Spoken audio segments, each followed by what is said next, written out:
Ipinangaral ni Jesus ang paghahari ng Diyos. Sakit ay kanyang ginamot.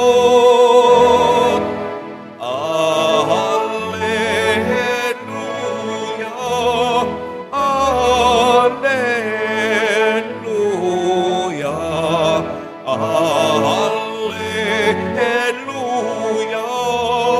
alleluia.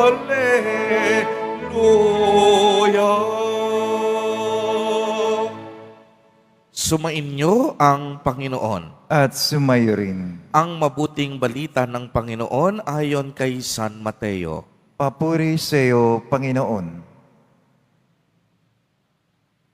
Noong panahong iyon, nabalitaan ni Jesus na ibinilanggo si Juan, kaya't bumalik siya sa Galilea. Ngunit hindi na siya sa Nazaret nanirahan, kung hindi sa Capernaum. Ang bayang ito'y nasa baybayin ng lawa ng Galilea, sa mga hangganan ng Zabulon at Neftali. Sa gayoy natupad ang sinasabi ni Propeta Isaías, ang lupain ng Zebulon at lupain ng Neftali, daanan sa gawing dagat, sa ibayo ng Hordan, Galilea ng mga hintil, itong bayang nag-apuhap sa gitna ng kadiliman. Sa wakas ay nakakita ng maningning niyang ilaw. Liwanag na taglay nito'y siya ngayong tumatanglaw sa lahat ng nalugami sa lilim ng kamatayan. Magmula noon ay nangaral na si Jesus. Ang sabi niya, pagsisihan ninyo at talikdan ang inyong mga kasalanan, sapagkat malapit nang maghari ang Diyos. Nilibot ni Jesus ang buong Galilea, nagtuturo sa mga sinagoga at ipinangaral ang mabuting balita tungkol sa paghahari ng Diyos. Pinagaling din niya ang mga tao sa kanilang mga sakit at karamdaman. Siya'y nabantog sa buong Syria, kaya't dinadala sa kanya ang lahat ng may sakit at mga pinahihirapan ng iba't ibang karamdaman, mga inaalihan ng mga demonyo, mga himatayin, mga paralitiko. Silang lahat ay kaniyang pinagaling. At sinundan siya ng napakaraming tao buhat sa Galilea, Decapolis, Jerusalem, Judea, at maging sa ibayo ng Hordan. Ang mabuting balita ng Panginoon. Pinupuri ka namin, Panginoong Jesucristo. Magsiyo po muna ang lahat. Magandang umaga po sa inyong lahat, mga kapatid kay Kristo. Magandang umaga po, Father. Sa lahat po ng ating mga taga-subaybay, sa iba't ibang online platforms, at sa lahat ng ating mga kadiboto, sa iba't ibang panig ng Pilipinas, at maging sa buong mundo, kung saan tayo ay naaabot ngayon ng ating live streaming. Mapayapang umaga din po sa inyong lahat. Purihin at dakilain natin ang ating Panginoon, ang mahal na poong Jesus Nazareno.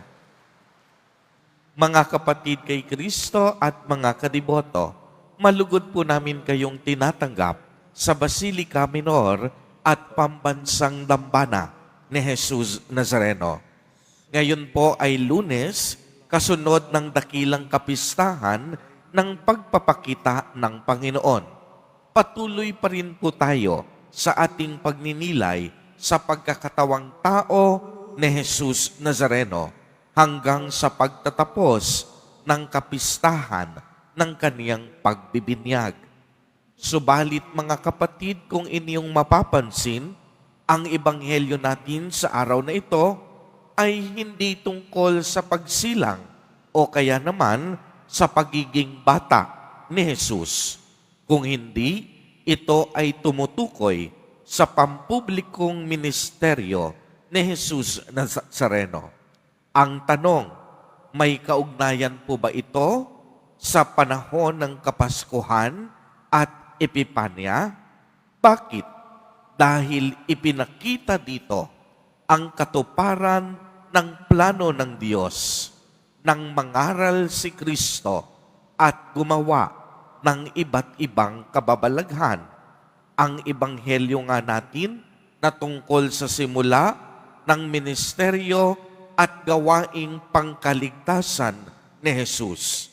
At mapapansin ang kaniyang unang panawagan, pagsisihan ninyo at talikdan ang inyong mga kasalanan sapagkat malapit na ang paghahari ng Diyos. Dito mga kadiboto, masasabi nating hindi natin mapaghihiwalay ang pagsilang ni Jesus sa kaharian ng Diyos.